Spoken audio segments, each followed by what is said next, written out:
अस्सलाम वालेकुम दोस्तों, क्या हाल है? ठीक हो? तबीयत से ठीक है? मैं उम्मीद करना मेरे दोस्त मेरा सारे ठीक ठाक हो सन। तो अज का व्लॉग करने स्टार्ट सुबह सुबह का टाइम है। असा अज वेंदे पे हैं चौक सरवर शहीद दे अगली साइड ते दरबार दे उत्ते तो जुल के तक उत्थों का व्यू दिखेसों। तो जिन्हें जिन्हें सारे चैनल को सब्सक्राइब नहीं किया जल्दी से सारे चैनल को सब्सक्राइब कर वाल अज दी करने मज़ेदार वीडियो शुरू। तो ये मेरे नाल भतीजा ही मेरा कट्ठे वेंदा पे। मौसम ही थोड़ा ख़राब है पिया, बारिश वगैरह वाला थिया वधे दे पे सो बादल वगैरह हैं पाए। तो हूँ असा निकलते हैं, मोटरसाइकिल सारी तैयार है पई। तो ऐसा तो क्या आख हैं छे क्या आख लाइक करें, कमेंट करें, सब्सक्राइब करें। अच्छा अक हूँ असा वेंदे पाए कितना वेंदे पाए ऐसा ना आख दरबार ते वेंदे पाए आख दरबार ते वेंदे पाए आख जियारत करन ज़ियारत का आख तो आख जोल के उत्थों दा व्यू दिखेसों आख वीर गहूं आख सारे नाल ना रवाए ना सारे हासी आख सारे नाल रवाए।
दरबार वगैरह ते पहुँचे हैं। छोटी जी दरबार है, इस साइड से कब्रस्तान वगैरह है, तो इस साइड से उत्ते दरबार है पे चल के तो आपको अंदर का दरबार का सीन वगैरह लिखे ने हैं।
دربار ہے پئی جتنا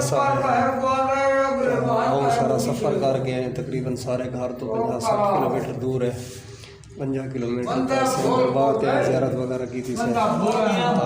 پرانی دربار ہے بابے ان کو کتنے عرصے سے دربار ہے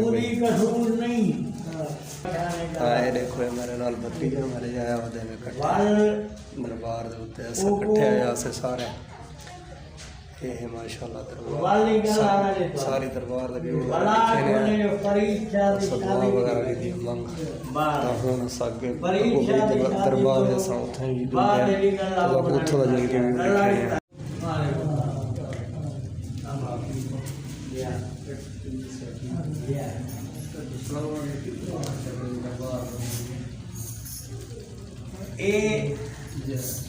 میں تئی میں آکھا 27-28 سال رکھی گیا ہاں کیونکہ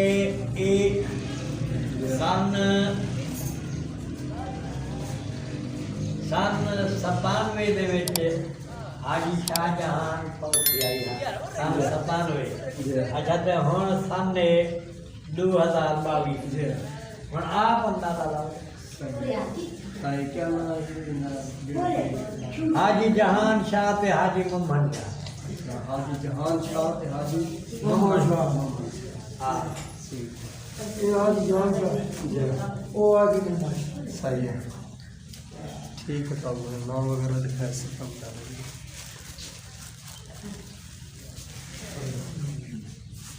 سب کو یکی دربار ویو وغیرہ دکھائے تا ہوں اسا جو ہے گوبئی دربار تو اپنا ویو دکھے یہ ماشاءاللہ میں دربار ہے بھائی سائڈ دے اوتے بھی دربار وغیرہ ہے پئی تا بھائی اس سائڈ دے اوتے بھی یہ سامنے بھی دربار ہے پئی مطلب ہے کہ برون علاقے دے وچ ہے پئی بہت عرصے دا تقریباً 26-27 سال پہلے دی ہے دربار ہے بھائی تا اساں اج ہی دربار تے ہیں ایندا نام سن دے اسے تا یہ ہے جڑے پیر ہن پفوتے انہاں دی نال دربار ہے بھائی تا اساں زیارت وغیرہ کر کے دی ہے تا ہن اساں جلدے ہیں واپسی چوکنڈا شہر اپنے پہنچ آئے ہیں